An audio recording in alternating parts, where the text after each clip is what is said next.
Sable Reyes bought a ruined castle for $1 on a Thursday morning in October, and the first person she told was her 9-year-old son, who looked up from his cereal and said that sounded fake. She said it was not fake. He said castles cost more than $1. She said this one did not. He said why? She said because nobody else wanted it, and because the county needed the $1 more than it needed the problem of a ruined castle on its tax rolls, and because sometimes things that looked worthless from the outside were worth considerably more when you understood what you were actually looking at. Her son's name was Marco, and he was 9 years old, and had his father's eyes and her mother's stubbornness, and a quality of direct assessment that Sable had stopped trying to redirect when he was approximately 4, and had started appreciating around the time he turned 7, when the assessments became genuinely useful rather than simply inconvenient. He said okay, and went back to his cereal. That was the entirety of the conversation that morning, which was a Thursday in October, and which was also the morning that the last $63 in Sable's checking account had been reduced to $48. By the overdraft fee that the bank had applied to a transaction she had not noticed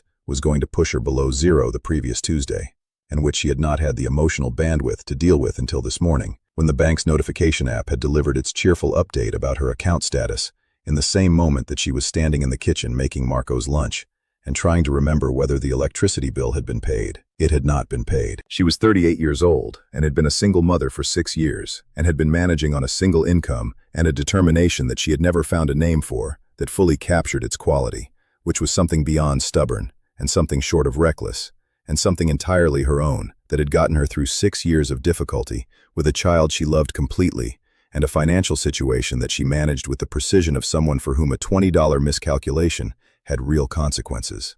She worked as a paralegal at a small firm in the city 40 minutes from Dunmore, which was the town of 3,000 where she and Marco lived in a rented 2-bedroom house that had a landlord named Steve, who was fair, and a furnace that was not, and a garden that Marco had turned into a project she had not anticipated, but had found she could not bring herself to discourage.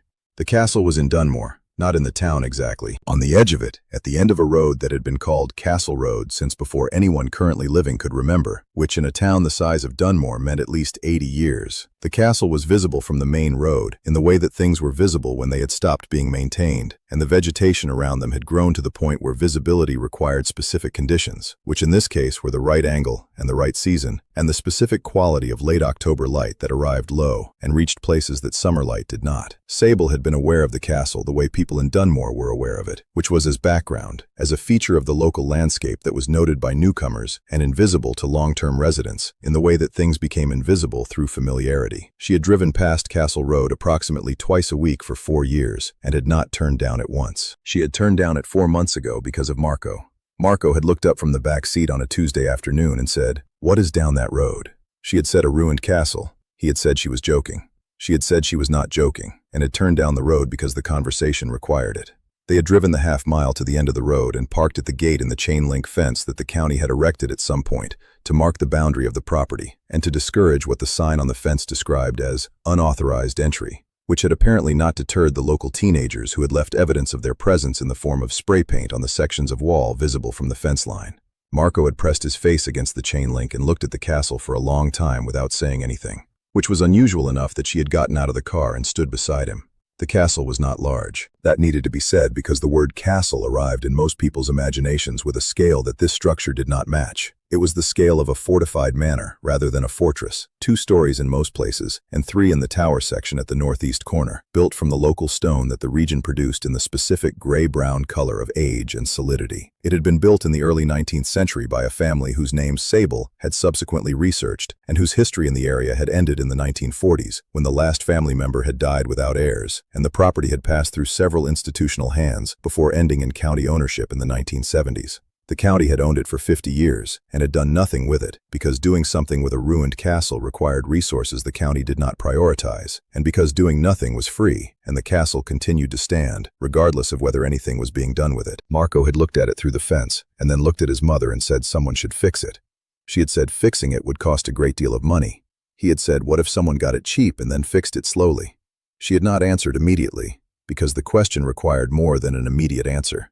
She had gone home and thought about it. She had not planned what happened next. It happened the way things happened that were not planned, through the specific combination of circumstances and attention and the willingness to follow a line of inquiry past the point where most people stopped because the inquiry had stopped feeling practical. She had called the county assessor's office. She had asked about the Castle Road property. She had been transferred twice and had eventually reached a man named Douglas, who had the weary patience of someone who had answered the same question in various forms for 20 years and had developed a response that covered the most likely follow-up questions in advance. Douglas had told her the property had been in county hands for 50 years and had been the subject of 11 formal proposals for development or acquisition over that period, none of which had proceeded past the initial assessment phase. He had told her the building had been assessed most recently 4 years ago as a stabilized ruin, meaning it was not in active danger of further structural collapse, but was not in a condition that could be described as habitable or safe for regular occupancy. He had told her the outstanding tax liability on the property was $1, which reflected a nominal assessment attached to the property during a period of administrative reorganization that had never been corrected. She had asked whether the property was available for acquisition. Douglas had been quiet for a moment. He had said that technically the outstanding liability meant the property was eligible for the tax auction process, and that if she wanted to pursue that, she would need to contact the Tax Authority Division. She had contacted the Tax Authority Division. The process had taken 4 months. The auction was not a room full of bidders with numbered paddles and competitive tension. It was a form submitted online, and a payment of $1 by electronic transfer, and a deed that arrived in the mail 3 weeks later in a standard county envelope with a return address that gave no indication of its contents. Sable had opened the envelope at the kitchen table on a Thursday morning, while Marco was eating cereal before school. The deed was in her name. She had told Marco, and he had said it sounded fake. She had said it was not fake. She had $48 in her checking account, an unpaid electricity bill, and a deed to a ruined castle on Castle Road. She went to the castle for the first time as its legal owner on the following Saturday morning, leaving Marco with her neighbor Gloria, who was 70 and retired, and who had a complicated relationship with Marco that was based on her garden and his opinions about it, which were specific and unsolicited, and which Gloria had decided after an initial period of resistance she found more useful than annoying. Sable drove to the end of Castle Road and parked at the chain-link gate and used the key the county had included with the deed, which opened the gate's padlock with the specific satisfaction of a key doing what it was made to do. She walked up the overgrown path to the castle's main entrance. The entrance was a stone archway with the original timber doors still partially present, one hanging from its upper hinge and resting against the archway at a permanent angle that had become its resting state, the other, absent entirely, removed at some point and not replaced. She went through the archway into what had been the main hall. She spent 4 hours in the castle on that first visit. She moved through every accessible room, which was most of them, the floors being stone throughout and sound except in 2 places on the upper floor, where she tested each step before she put her weight on it. She examined the walls, which were the walls of a building constructed by someone who understood that a building's longevity was determined by the quality of its walls. Stone fitted with a precision that had held for 200 years and would hold for more if the roof above was addressed before the water damage progressed further. The roof was the primary problem. She understood this without specialist knowledge because the evidence of roof failure was the evidence that everything else flowed from. The water damage on the upper floor walls, the deterioration of the timber structural elements in the rooms beneath the worst sections, the organic growth on the floors where moisture had established itself. A building without a functioning roof was a building in conversation with its own dissolution.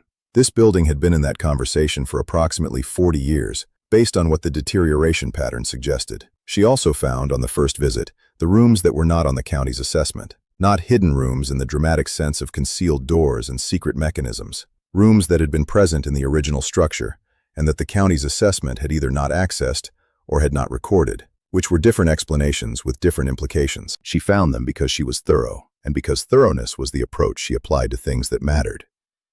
The first was a room accessed from the ground floor of the tower, behind a door that was fitted with a timber that had swollen in its frame and required sustained pressure rather than a key to open. It was a small room, perhaps 10 feet by 8, with shelves along 3 walls that were empty but intact, and a floor of flagstone that was dry in a way that the rest of the ground floor was not entirely dry, which told her something about how this room had been constructed. The second was a cellar.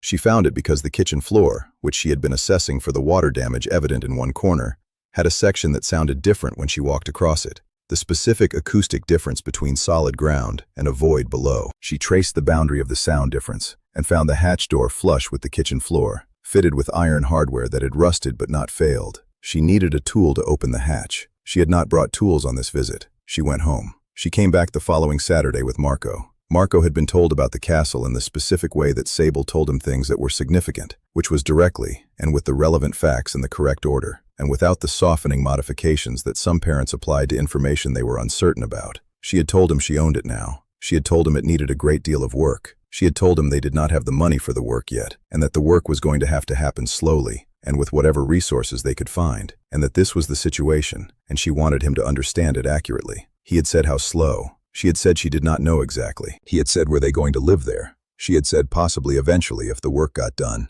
He had said he wanted to help with the work. She had said she was counting on it. He had the toolkit from the garage, which was her toolkit, and which he treated with the specific respect of someone who had been told clearly what the consequences of carelessness with tools were, and who had decided those consequences were worth avoiding. He had the flathead screwdriver and the mallet and the pry bar that she had decided were the minimum required for the hatch in the kitchen floor. They worked the hatch together, Sable applying the pry bar and Marco tapping the handle with the mallet in the way she had shown him, and the hatch came up after 10 minutes of effort, with the specific resistance of something that had been sealed by time rather than by intention. Below was a stone staircase. She had the torch. She went down first and Marco followed, staying close in the way he stayed close when something was new and significant, and his 9-year-old assessment was still forming. The cellar was larger than the hatch had suggested. 2 rooms, the first approximately the size of the kitchen above it, and the second accessed through a low doorway that required ducking. Both rooms were dry. The specific dryness of the tower room upstairs but more pronounced, the air still and cool and mineral in the way of a space that had been sealed for a long time and had maintained its conditions through the ceiling. The first room was empty. The second room was not. Sable stood in the doorway with the torch and looked. The shelving in the second room was metal rather than timber, which was unusual for the era in which the castle had been built, and suggested the shelving had been installed at a different time than the castle's original construction. The shelves were fitted with the precision of someone who had understood what they were going to hold and had built the shelving accordingly. On the shelves were boxes, metal boxes of varying sizes, fitted with latches that had rusted but not corroded through, the kind of metal boxes that had been manufactured for secure storage in a specific period that she estimated from the design as mid-19th century. The boxes were arranged in a careful order that was not the order of random storage, but the order of a system that had been organized by someone with a system in mind. Marco said, "What are those?" She said she did not know yet. She went to the nearest box and examined the latch. The rust had seized it but not welded it. She used the flathead screwdriver from Marco's toolkit and worked the latch carefully, and the latch moved and the box opened. Inside the box, nested in a material that had been some kind of packing cloth and had degraded to a fragile residue over the years, but it served its function of cushioning the contents, were objects. She lifted the torch and looked.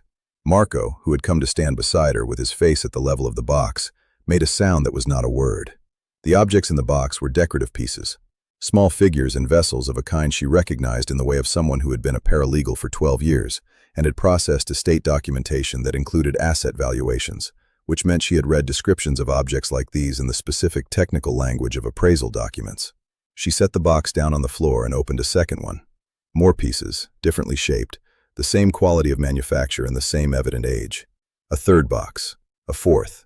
She counted the boxes on the shelves, 23 of them, of varying sizes, arranged in their organized system on the metal shelving in the dry, sealed second room of the cellar beneath the castle that she had bought for $1 on a Thursday morning in October. She sat down on the floor of the cellar with the torch. Marco sat beside her. He said, "Are those valuable?" She said she thought some of them might be. He said, "How valuable?" She said she needed someone who understood these things to look at them properly before she could answer that. He said, "But what did she think?" She looked at the 23 boxes on the shelves. She thought about the estate appraisal documents she had processed over 12 years of paralegal work. She thought about the specific language those documents used when the appraiser was describing something of serious value. The careful, measured language of professional assessment that was more revealing in what it was careful about than in what it said directly. She thought about what she had seen in the first 4 boxes.